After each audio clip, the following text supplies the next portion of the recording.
You ever wonder where people go when they die? Heaven? Hell? Somewhere nice? Or do they just stay right where they left? Hi, my name is Sarah. I'm 30 years old, and I've never given much thought to the afterlife. I never had to. I was an orphan, raised in a foster home, and as I grew up, I focused on living my life, making a future for myself. Funerals? Never attended one. Ghosts? Never seen one. I had no reason to believe in things I couldn't see. That was, until I moved to Thailand to teach English.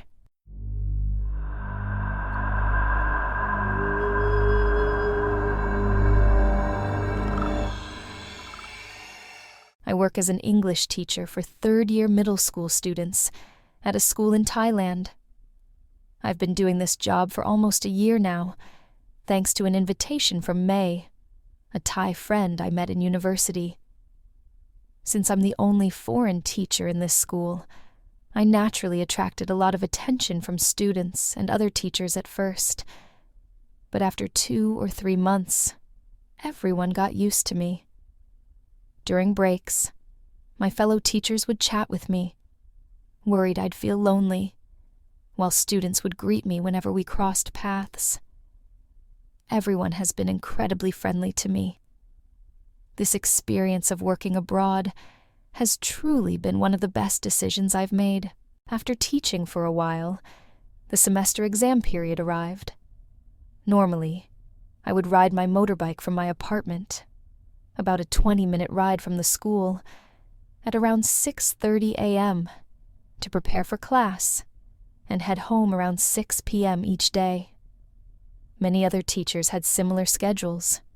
However, after exams, I had to stay behind to grade papers, so I ended up staying later than usual. What was strange, though, was that after 6 p.m., the other teachers would take their exam papers home to grade instead of staying at school. I never understood why they went through all that trouble when they could just finish grading at school in an extra hour or two. Some teachers said they had to rush home before dark because they lived far away. But others gave a different explanation, one that was far more unsettling. No one stays at school past 6 p.m., because everyone who does ends up seeing ghosts.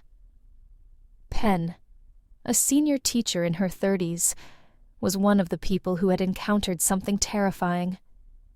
I had seen her around a few times, exchanging smiles in passing, before I finally decided to introduce myself.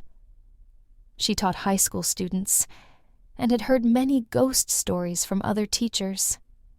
She told me about an accident that happened around 7 years ago. The school had arranged a seminar for high school teachers, taking them to visit another school in a different province. The trip went smoothly until they were on their way back. It was the rainy season, and the road they were traveling on was winding and steep. They were almost back, just a few kilometers from the school, when a car driving in the opposite direction suddenly had a tire blowout and lost control. The car spun out and collided with the school van, which was going at high speed, eager to get back quickly. At that exact moment, the rain was pouring heavily, and both vehicles skidded and flipped over. It was the worst accident the area had ever seen. No one survived. The driver of the car was crushed against a large tree and died instantly. Inside the school van, all the teachers were asleep, exhausted from the trip. Some suffered broken necks, while others were thrown from the vehicle and died outside because they hadn't been wearing seatbelts. The van driver was impaled by a large tree branch that pierced straight through his stomach. A total of about 15 people lost their lives that night. A month after the tragedy, stories started circulating among teachers who stayed late at school. Some claimed to hear the sound of keyboard typing, click-clack, coming from the high school teacher's lounge. Others heard chairs scraping across the floor, as if someone was sitting down and getting up repeatedly. But whenever they went to check, the room was empty. Not a single light was on. There was no one there. Penn told me that newer teachers had even scarier experiences. One teacher, Preyu, a math teacher who started working at the school 2 years ago, had a chilling encounter. One evening, she stayed a little past 6 p.m. to finish grading exams. She suddenly felt the need to use the restroom, which was past the high school teacher's lounge. It was still light outside, so she didn't think much of it. On her way back, she glanced into the teacher's lounge. The lights were on. She saw shadowy figures, 3 or 4 of them, moving inside. Some were standing, some were sitting, all shifting about. She assumed it was just other teachers staying late to grade exams. Then, her eyes landed on the door. It was locked. A padlock secured it from the outside. Before she could process what that meant, the lights inside the room suddenly flickered off. Silence. It was only then that she realized she was completely alone on that floor. Her body froze. She didn't know whether to scream or run. Gathering every ounce of composure she had left, she quickly walked back to her desk, packed her things, and left. Since that day, she has never stayed past 6 p.m. again. But the scariest story of all came from the new batch of high school teachers who joined the school just a week after the accident. And unlike the others, they didn't just hear or see shadows. They saw them, fully, clearly, right in front of them. Since the accident happened just 3 weeks before the new school term started, it took a whole week to arrange for a new set of teachers to come in. That meant every teacher had to rush to prepare lessons, to continue from where the previous teachers left off, working late into the night. The first couple of nights were normal, but on the third night, things started to get strange. It was just past 9 p.m. The new group of teachers consisted of 12 people, 4 men and 8 women. That night, after working late, everyone started feeling hungry. 2 male teachers and 2 female teachers volunteered to drive out and buy food, while the rest stayed behind, taking a break, chatting, or going to the restroom. About 20 minutes later, the teachers in the room heard footsteps approaching. At first, they thought it was the teachers who went out to buy food returning. But as the footsteps got closer, they suddenly stopped right outside the room. Silence filled the air. No one dared to speak, but they exchanged glances, feeling uneasy. One teacher, unable to hold back their curiosity, volunteered to open the door and check. There was no one outside. They convinced themselves it was just the sound of passing cars echoing through the school. Though nervous, they tried to stay logical, reassuring one another. They decided that as soon as the teachers who went out returned, they would pack up and go home immediately, finishing the work the next day. Another 20 minutes passed, and there was still no sign of the teachers who went to buy food. They called all 4 of them, but no one picked up. At that point, they decided to just pack up and leave. If the others came back and found no one there, they would head home on their own. As they hurried to pack their things, suddenly, the lights in the room went out. Normally, the windows in the lounge were frosted to obscure the view from outside. However, with only the faint glow from the exterior lights remaining, the glass now reflected shadowy figures from within. Then, they heard the footsteps again. This time, the sound grew louder, getting closer and closer, just like before. But unlike the first time, the footsteps didn't stop outside the room. Instead, They continued right up to the door. Shadows of multiple figures passed by the frosted glass, stopping in front of the door. The teachers froze, holding their breath, terrified that even the sound of breathing might alert whatever was outside to their presence. They silently prayed for whatever was standing at the door to just move on. Then, the doorknob started turning, slowly, deliberately, not hurriedly, but in a way that sent chills down their spines. One of the male teachers, standing closest to the door, sprang forward and quickly locked it before it could open. Whoever, or whatever, was outside now knew there were people inside. "Open the door," a voice called from outside. "Who's there?" one of the teachers asked, trying to steady their voice. "It's Teacher Pong. We need to come in to work." Everyone inside exchanged confused glances. There was no Teacher Pong among them. "You've got the wrong room, teacher. This is the high school faculty office." "No, this is the right room. We teach high school. We just got back from the seminar."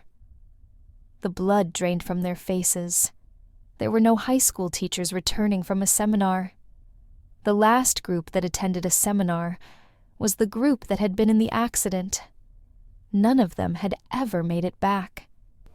The doorknob twisted violently. The entire door shook as if someone, or something, was trying to force its way in. The teachers inside trembled in fear, realizing that whatever was outside was not human. Then, the shadows outside moved, spreading across the windows. Faces pressed up against the frosted glass, peering in. Though the details were unclear, one thing was unmistakable. Red stains smeared across the glass. Every time a face pressed against it, every time a hand slid across, the crimson smears spread further. The rattling doorknob, the shifting shadows, the bloody stains. It was too much. Panic threatened to consume them. But then, the teacher who taught Buddhist studies regained his composure. "The van overturned before it reached the school," he shouted. "All the teachers in that accident passed away." Silence. "You don't have to worry anymore. We'll take care of the work from here." Everything outside stopped. The shadows slowly backed away. The footsteps echoed once more, but this time they faded into the distance. The lights flickered back on. Without hesitation, the teachers grabbed their things and fled the school. The next day, when they gathered again to talk about what had happened, the 4 teachers who had gone out to buy food shared their own chilling experience. When they returned, they found the school gate locked. They saw an old man, whom they assumed was the security guard, walking by. They called out to him, asking him to open the gate so they could get back to work. The old man turned to them with an expressionless face and told them to leave. "The school is closed. What work is there to do at this hour?" he said. When they insisted that their colleagues were still inside, the old man shook his head. They all left already. At first, the teachers wanted to go in just to grab their belongings. But one of the female teachers suddenly tugged on her friend's sleeve, her face pale. "Let's go. Now," she whispered urgently. Once they were back in the car, she explained. She had recognized the old man. His face was on the school's memorial board, listed among the deceased from the accident. He was the van driver. After that night, the school held a large merit-making ceremony. They continued performing the rituals every year, and while the spirits of the lost teachers became less frequent, people still occasionally heard whispers, footsteps, and saw fleeting shadows in the halls. The teachers working at the school decided to leave before 6 p.m. to avoid encountering anything strange. After hearing the story, my expression must have given away my skepticism. Seeing this, Teacher Penn said, "Just because you've never seen something doesn't mean it doesn't exist. Maybe the teachers you pass by every day are some of them. Or perhaps some people have died without even realizing it." Curious, I asked, "How could someone die without knowing it?" Teacher Penn then told me about an English teacher who had transferred to the school the previous year. She lived her life as usual, coming to school, teaching, and returning to her quarters, repeating this routine every day. Then, during the exam period, as the rainy season arrived, she set out for school early in the morning to prepare the tests for her students. That day, a storm hit, bringing heavy rain from dawn. She rode her motorcycle wearing a raincoat, speeding up to avoid getting drenched. As she was about to turn into the school entrance, the visibility was poor due to the rain. She didn't see the fallen tree blocking the way, knocked down by the storm. Riding too fast to stop in time, her motorcycle slipped on the wet road and lost control. The violent impact threw her off the bike, and her head smashed against a concrete edge nearby. She hadn't worn a helmet. The force of the impact cracked her skull, caving it in. Her neck snapped. She died instantly at the front of the school. Because her death was so sudden, she didn't realize she had died. After that, students and teachers often saw her riding into school, teaching as if nothing had changed, just like she did every day. Teacher Fenn added that at the back of the school, inside the director's building, there was a memorial board displaying photos of deceased teachers as a tribute. After parting ways with Teacher Penn, my curiosity got the better of me. I decided to check out the board myself. It was tucked away inside the building, large and spanning 2 full panels. I started scanning the left panel, which listed teachers who had died in a van accident. As I read through the names, my eyes caught a familiar face. Teacher Penn. Below the photo, the details showed the year she had started working and the year she had passed away. She had died 7 years ago. I froze. "Do you see it now?" Her voice rang out from behind me. Chills ran down my spine. I turned around, but there was no one there. It was as if I were the only person in the school at that moment. I turned back to the board and shifted my gaze to the right panel. My breath hitched. I saw my own photo. What the hell is this? I couldn't comprehend any of it. The English teacher who crashed into a tree last month. I recalled Teacher Penn's words. Could it be me? A cold numbness spread through my body. I looked down at my clothes. My raincoat was torn, stained with streaks of dried blood. A sharp pain throbbed in my head. I turned to look at my reflection in the glass board. My skull was dented on one side. Bright red blood trickled endlessly from the wound. So tell me, where do you think you'll go when you die? The afterlife? Heaven? Hell? A place you love? Or will you just keep wandering this world, trapped in your old life, like me?